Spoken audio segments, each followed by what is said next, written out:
Inclusive, se acontecer de voltar as bandeiras de mastro no estado de São Paulo, começou aqui. Acho que a melhor ideia que ele disse aqui que ele vai apresentar para o secretário de Segurança Pública é dividir o estádio meio a meio. Não vai acontecer, né? Mas não tem como fazer, né? Eu torço muito para isso acontecer. Torço mesmo. Deixa eu só chamar o Fábio Azevedo, vocês voltam com o assunto, que o Fábio Azevedo está lá no Rio de Janeiro, com o sorteio dos grupos dos próximos confrontos da Copa do Brasil. Meu parceiro Fábio Azevedo, já tem o sorteio aí, Fábio? Boa tarde.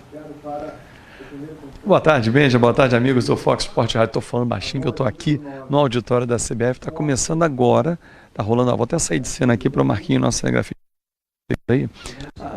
As bolas estão no pote, a Júlia, que é assistente, está ali posicionando. O primeiro sorteio são os clubes que ficam do lado esquerdo, né? Então, a primeira bola saiu, que foi o Sport, do número 9. Então, nesse momento, sai a ordem. Os clubes que vão ficar à esquerda. Agora é o Vitória, que eliminou o Vasco ontem e causou a demissão do técnico Cristóvão Borges. Depois desse sorteio, o sorteio 2 dos clubes que ficarão à direita nos confrontos, e aí sim os mandos de campo. Então a gente já tem o Sport de um lado, Vitória, agora o Fluminense, ou seja, o Fluminense não encara nem Vitória nem Sport, vai ser o terceiro confronto aí. E até definir os 5 confrontos desta quarta fase, que é a fase que antecede a fase oitavas de final da Copa do Brasil. Lembrando que o Vasco foi o segundo clube campeão brasileiro a ser eliminado nessa competição. O primeiro tinha sido o Coritiba, Benja. Opa. Sport, Vitória, Fluminense e Corinthians já estão ali no lado esquerdo da tabela. Corinthians fugiu do Fluminense, então. Vamos ver qual que vai ser o último ali. São Paulo, Joinville, Internacional. Então, vocês estão acompanhando Cruzeiro. O sorteio da Copa do Brasil ao vivo, lá direto do Rio de Janeiro, o Fábio Azevedo, mostrando aí os próximos confrontos. Olha aí, Cruzeiro. O lado esquerdo da tabela. Sobram Internacional e São Paulo para cair ou com o Fluminense, Corinthians ou Cruzeiro, ou seja, dá para ter um clássico na próxima fase, na quarta fase da Copa do Brasil. Aí. Não, 2. 2 clássicos, exato. Agora o primeiro confronto, Benja. Sport e Joinville, primeiro confronto. Então tá aí, primeiro confronto da próxima fase da Copa do Brasil, Sport e Joinville. Pegou adversário fácil ou difícil o Sport? Acho que o Sport passa nesse confronto aí. Passa? O Vitória pega o Asa ou a Paraná Clube. Ou então... o Paraná, porque esse jogo ainda não aconteceu, acontece dia 6 de abril, no Dorival de Brito. Então tem dois clássicos. O Corinthians vai pegar ou São Paulo, ou Internacional ou Goiás. Pô, tá tenso agora, tá emocionante. Olha, eu tô vendo 2 clássicos. Vão ter 2 clássicos aí. 2 clássicos no mínimo. Eu tô vendo gente aqui suando em bicas. Olá. Fluminense e Goiás. Corinthians vai pegar Internacional ou São Paulo. Pega o São Paulo. Tem que pegar o São Paulo. Eu também quero ver São Paulo e Corinthians. Olha, o Fluminense pega o Goiás. Vai ser uma boa. Vamos ver agora quem o Corinthians pega na próxima fase da Copa do Brasil. Corinthians e Internacional. E vai ter de novo também o jogo. Reedição da final de 2009. O jogo com rivalidade também, o Cruzeiro pega o São Paulo. Cruzeiro e São Paulo. Baita jogo, hein? Cruzeiro e São Paulo. Reedição da final de 2000. E que historicamente o São Paulo costuma se dar melhor em cima do Cruzeiro. Não, senhor. Em 2000 deu Cruzeiro na final da Copa do Brasil. Mas se você for pegar os confrontos diretos... Não, isso é verdade. Os confrontos diretos... O Cruzeiro é um freguês de caderneta do São Paulo. Só que o Cruzeiro esse ano tem um time ganhou aquela final da Copa do Brasil, que foi o confronto mais importante. Mas se você fizer o enfrentamento aí, você cotejar os resultados de Cruzeiro e São Paulo, o São Paulo deita e rola em cima do São Paulo. O São Paulo pegou um adversário difícil. O Fábio Azevedo. O Cruzeiro também pegou um adversário difícil. O Fábio Azevedo pegaram, né? O Fábio Azevedo, quer dizer então, olha, a próxima fase da Copa do Brasil promete, né, jogos interessantíssimos e principalmente esses 2 clássicos, hein, Fábio? Sem dúvida nenhuma, os 2 grandes jogos, né, da quarta fase da Copa do Brasil, Corinthians e Internacional, Cruzeiro e São Paulo. Agora a Júlia está inserindo as 10 bolas para o pote número 1 para fazer agora a ordem do mando de campo. Né? As 2 datas, só para lembrar, Benja, dia 5 de abril e 12 de abril, as 2 datas para os jogos de ida, porém... Vitória não vai jogar no dia 5, isso é já acertado, porque o jogo Asa e Paraná acontece no dia 6, ou seja, o vencedor desse confronto enfrenta o Vitória obrigatoriamente no dia 12 de abril, que é a segunda data do jogo de ida, e os jogos de volta marcados para 12 e 19, ou seja, o Vitória joga 12 e 19, isso já está confirmado, porque ainda vai acontecer o jogo Asa e Paraná. Então as 10 bolas estão voltando para dentro do pote 1 para que se faça agora a ordem dos mandos de campo, Benja. Bom, enquanto tá esperando o sorteio aí, ô Flavinho, você prefere decidir em casa ou fora? Essa discussão é eterna, né? Eu prefiro decidir em casa. Eu acho que você sempre tem uma chance de reverter alguma coisa que aconteceu errado. Se você perde em casa e vai jogar o segundo jogo fora, a tua chance de reverter é muito pequena. Eu penso ao contrário. Eu gosto de jogar, se for uma decisão, o primeiro jogo em casa. Porque você faz o resultado e vai obrigar o adversário a correr atrás do... Tem uma curiosidade dessa história, né? E não é todo mundo que é Barcelona para fazer como fez contra o Paris Saint-Germain. O Corinthians é tricampeão da Copa do Brasil, né? As 3 conquistas fora de casa. Fora de casa. Mas, ô Bernardo, eu acho que é interessante você decidir em casa, principalmente nesses confrontos mata-mata, porque você tem a possibilidade de levar para os pênaltis. E se houver pênaltis, tá na cara que você jogar em casa é um grande trunfo. Como o Corinthians fez com o Botafogo na semifinal de 2008, lembra? Conseguiu igualar e... Só queria dizer o seguinte, eu prefiro decidir fora pelo simples fato de que se você jogando em casa o primeiro jogo, a pressão é muito grande, você tem que fazer o resultado. Todo mundo diz o seguinte, ganhar de 4-0... você prefere o último jogo em casa? Em casa, lógico. Eu prefiro em casa. Porque uma coisa é você ganhar de 4-0, outra coisa é você ter a obrigação de ganhar de 4-0. É difícil. Então você jogar em casa a primeira partida te obriga a fazer um bom resultado. Se você não faz, você está perdido. Então é uma pressão adicional. Então eu acho que o melhor é você jogar o primeiro fora de casa, porque essa pressão você transfere para o outro time. Depois você decide em casa. Você tem uma segunda chance, né, Sormani? Você tem uma segunda... Como o Barcelona teve contra o Paris Saint-Germain. Acho que só eu penso ao contrário. Eu prefiro jogar, decidir fora, porque você não gosta. Eu prefiro fazer o você não gosta primeiro da jogo torcida em casa do seu time. Para criar. Quando você era diretor, você não queria que a torcida primeiro comemorasse. jogo em casa você cria o resultado e vai obrigar o vi adversário. Barcelona e Paris Saint-Germain.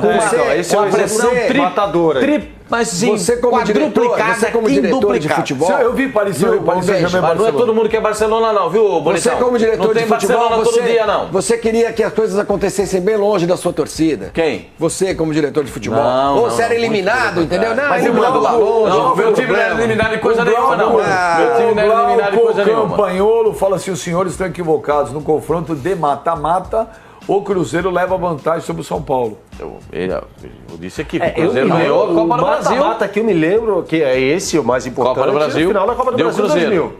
Agora, é um baita jogo. Fala pra ele, fala pro Campanholo, deve ser, eu acho que ele é irmão da Elo, se eu não estou enganado. Não? Pra ele mandar pra gente não é só dizer. Fábio, manda pra gente. Nós não precisa mandar, entendeu? mas nós temos uma produção astuta que vai secar e perspicaz para isso. Fábio Azevedo, como é que tá aí? Já tá indo sortear os mandos de jogo ou não? Então, acabaram de fazer o primeiro sorteio, Benja, e o número que saiu é um número ímpar. Ou seja, quem está na coluna da esquerda representa a numeração ímpar. Então, o Sport começa o confronto com o Joinville em casa. Então, Sport e Joinville, o primeiro jogo é em Recife. E o Joinville decide fora. Agora, para o segundo jogo, Vitória contra Asa ou Paraná. Se der bola par, deu bola ímpar. Então, Vitória também começa jogando em casa o confronto diante do Asa ou do Paraná. E assim vai ser feito o sorteio até o final. A numeração ímpar indica quem está do lado esquerdo da tela, que a gente está vendo aí, ou bola par do lado direito. Agora o Manuel Flores, que é o diretor de competições, pede para que a assistente Júlia mexa bem o pote para que possa sair agora a ordem do jogo Fluminense e Goiás. Bola ímpar, o Fluminense começa em casa, bola par. Ou seja, o Goiás começa jogando em casa. O Fluminense decide em casa. Agora, nesses dois próximos confrontos, BNG, amigos do Fox Sport Rádio, Corinthians e São Paulo, como são dois times da capital, esse sorteio agora vai ser para o Corinthians. O que cair é o oposto para o São Paulo, que é o sorteio casado que se chama, né? Porque envolve a bola ímpar vai para Corinthians e Cruzeiro, bola par Inter e São Paulo. É uma bola só para os dois jogos, porque são dois times da capital, não teria como jogar dois times no mesmo local, né? Na mesma cidade. Então deu bola par, ou seja, Inter e São Paulo começam decidindo o confronto em casa. Certo, Benja? Então tá aí, olha. Então, Sport e Joinville, o Sport decide fora. Vitória e Asa ou Paraná, o Vitória também vai decidir fora. Goiás e Fluminense, Fluminense decide em casa. Internacional, põe a mãozona, eu tô falando. É brincadeira, né? De novo. Ó, você tô falando. Desculpa aí. Internacional e Corinthians. O Corinthians decide na Arena Corinthians. São Paulo e Cruzeiro. E o São Paulo vai para Minas. O Cruzeiro decide no Mineirão. Ô, Fábio Azevedo, já dá para você falar ou você tem que sussurrar ainda um pouco aí? Não, agora eu já posso falar um pouco mais alto, porque já terminou aqui o sorteio. Voltei, inclusive, para a tela aqui, bem já. O que você manda? Ô, Fábio Azevedo, não tá aí, acompanhamos o sorteio da Copa do Brasil. Vai ser muito legal aí, muito bacana esses próximos jogos. Mas eu quero te perguntar a respeito de uma informação que você deu, que está começando a repercutir em tudo que é lugar, que é o seguinte. A Leila, que é a dona lá da Crefisa, patrocinadora do Palmeiras, que é carioca, né?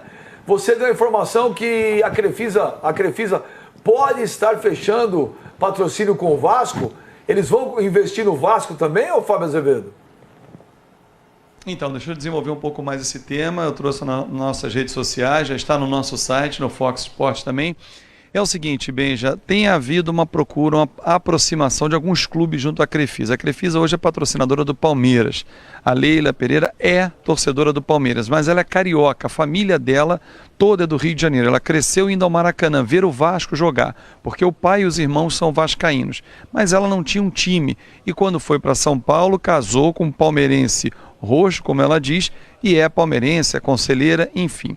E alguns clubes, por conta do investimento pesado que a Crefisa tem feito no Palmeiras, procuraram a empresa, mas a presidente não entendeu ser importante hoje abrir negociação. Inclusive o São Paulo procurou, o Santos também, segundo ela já revelou. Aí o Vasco da Gama, através de membros da oposição, esse é um ano de eleição no Vasco da Gama, tem procurado algumas opções no mercado. E a Crefisa é a opção de um grupo de oposição, liderado pelo Júlio Brandt, que foi o candidato na última eleição, vencida essa eleição pelo atual presidente Eurico Miranda. E ouviram da presidente, da patrocinadora hoje do Palmeiras, de que com a atual gestão não tem negócio. Com uma outra gestão, pode abrir uma negociação. Tanto que, na última quarta-feira, no jogo do Palmeiras, na Copa Libertadores, o Júlio Brandt, acompanhado do nosso comentarista e ídolo das duas torcidas, Vasco e Palmeiras, o Edmundo, eles estiveram no camarote da Crefisa, foram lá, tiraram fotos, bateram um papo com a Leila e também com o ídolo Ademir, que estava lá, ídolo palmeirense brasileiro, e começaram a estreitar um pouco mais a negociação. É um namoro, é algo embrionário. Se vai virar noivado e depois subir ao altar como um casamento, a eleição vai definir isso no final do ano e as negociações que vão avançando ao longo dessa temporada. Mas que já há um início de conversa e já uma paquera, não vou nem dizer um namoro, mas já uma paquera para quem sabe virar um namoro, isso já existe, bem já. Ô, Fábio Azevedo, você é um cara que conhece muito aí dos bastidores dos clubes do Rio de Janeiro. Eu te acompanho faz tempo, você sempre está super bem informado. O Vasco anunciou oficialmente que o Cristóvão Borges não é mais o treinador, não dirige o time nem para o clássico do domingo contra o Botafogo. Você tem alguma informação, Fábio Azevedo, quem pode ser o novo treinador do Vasco?